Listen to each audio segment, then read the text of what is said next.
Shea butter ও ভিটামিনে সমৃদ্ধ lily beauty soap, তারুণ্যময় উজ্জ্বল ত্বকের জন্য।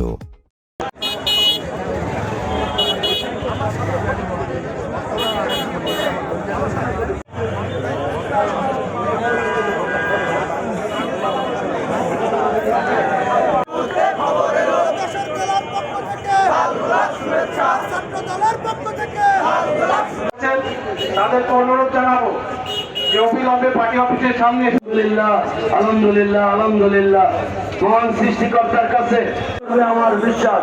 প্রিয় ভাইরা, আপনারা বিক্ষিপ্ত ভাবে ঘোরাফেরা না, প্রিয় নেত্রী দেশ নেত্রী মরহুমা বেগম খালেদা জিয়া অমরক আমাদের মাঝে তাৎক্ষণিক প্রতিক্রিয়া ব্যক্ত করবেন। শুনেছেন আমাদের নেতা জনাব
শিয়া বাটার ও ভিটামিনে সমৃদ্ধ লিলি বিউটি সোপ, তারুণ্যময় উজ্জ্বল ত্বকের জন্য।